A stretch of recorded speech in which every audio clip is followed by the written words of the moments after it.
Today's card uses the changers to change up your backgrounds. Wild changers are free types of lightning effects that you can add to an embossing powder to change up its appearance, look and texture. And I'm using it to create a fun, modern style Christmas card today. I'm Verity and welcome back to my YouTube channel and blog, Pretty Little Button, where I make paper crafting tutorials for the everyday crafter. So this is the Wild Changers box. You get 3 types of lightning effects and they come in a great carry case, and you also get 3 separate individual pots as well. I'm also just showing you the 2 additional embossing powders I'll be using today. This is the primary pink robin and metallic gold. So as I say, you can get them in a carry case and you get 3 lightning effects. So you get Sheen, which adds like a very lovely pearlescent kind of look to your embossing powder. Glisten, which adds loads of lovely iridescent glitter to your embossing powder. And then Texture, which when you heat set this, you get an incredibly tactile feel to your project, which is better to see in person because you can obviously feel it rather than on screen. And you also get 3 pots as well to mix your powders with. To create the background, I've cut a white card panel to 4.5 inches by 3.25 inches. And now I'm just marking with my T ruler about just 1/8 of an inch under 1 inch horizontally along the panel, because I want to divide the panel up into about 5 even-ish areas. And then once I've made those marks with my T ruler, I'm then going and rotating the panel around so I can then draw the lines horizontally across the panel. So once I've got the panel ready, I'm then ready to start using the Wild Changers. So first of all, I am using primary pink robin and texture changer. So this, as I say, when you mix it, gives a lovely texture to your embossing powder. So I'm using a metal spatula because we don't want to add any static by using a plastic one. And I'm just using about half a spatula or 1/4 of a spatula and adding that to my pot. And luckily I didn't spill all that powder out as I knocked the pot over. And then I'm using the same quantity roughly of the texture changer, so about 1/4 of that spatula, and adding it in. So I'm going for a 1-to-1 ratio. Now you can change up your ratios depending on how you want the appearance. So obviously if I put more texture in there, I would get a lot more texture. If I'd use less, it would only give a very subtle amount of texture. Now it's important that you close your lid and then give it a really good shake, because you really want to mix up the 2 powders to get a really good consistency across the embossing powder when you actually heat set it. So you don't want the particles to separate, you really want a really good mixture.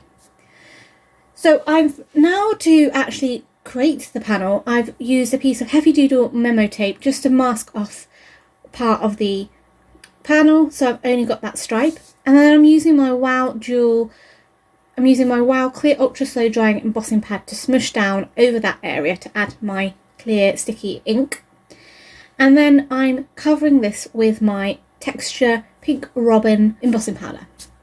Once I've got good coverage, I can then start to heat set it, and you see the magic happen.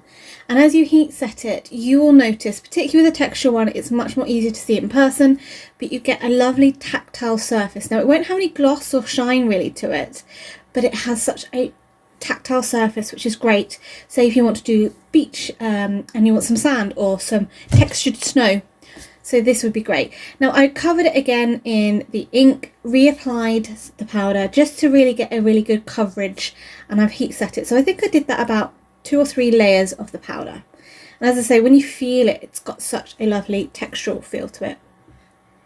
Now I'm going to then use the Glisten Changer. So Glisten Changer adds sparkle, adds your glitter to your embossing powder. So if you've got loads of plain embossing powders but you really love it in a glitter version, well then just add some glisten to it. So again, I'm adding about 1/4 of the spatula of primary pink robin to my empty pot, and then I'm adding again about 1/4 of the glisten to my pot. Now as I said, it's really important that you do use a metal tool, not a plastic one, because WOW do a lot to get rid of the static within their pots and their powders. And if you use a plastic tool, you're going to introduce static back into your powders, and that will just mean that you won't get such a clear embossing later on when you use the powder. So again, I've put it in the pot and I've given it a really good shake just to mix it up and get a nice consistent glisten to my powder when I come to heat set it. So again, I've masked off the area I want to add the powder to, and I'm smushing down with my ink pad to transfer my ink. I've removed the right hand piece of Memo tape. It wasn't sticking very well to the texture because it's so textured, that area that I've just heat embossed with the texture changer, that the tape doesn't stick very well. So I've just removed it whilst I just cover it in embossing powder. And then I'm ready to heat set. So remember, this is going to have quite small fine bits of glitter intermixed with your embossing powder colour of choice. Now I didn't get the best coverage of ink. That was my error when I came to transfer and smoosh my ink pad down, but it's not to worry. I can just recover it, apply more again, and I like to do several layers of my embossing just to get a really good coverage. So here you can see, as I turn it in the light, all that sparkle that the glisten has added to my primary pink robin.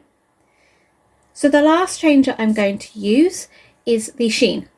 So Sheen will add a nice pearlescent look and shine and sheen, that's why it's called Sheen, to your embossing powder colour. And again, you mix it up just like we've mixed up the other two powders. So I've gone for a 1-to-1 ratio of about a quarter of the spatula and of the primary pink robin, and then a quarter of the spatula of the Sheen powder. Again, really important that you do give this a really good mix, because you want that sheen to melt with the primary robin to give that pearlescent look. Now I masked off another stripe within my card background panel, and then I covered it with the Sheen powder and heat set it. And as you can see, you can start to see a lovely pearlescent shine to that powder. But again, with the other two ones, to get that really strong bold colour and consistency, I'm doing 2 to 3 layers of each embossing powder. Now once I've heat set and I show you this final layer of the powder, you can really see that sheen, and you can really see the difference between those 3 different changes and how it's changed that one colour.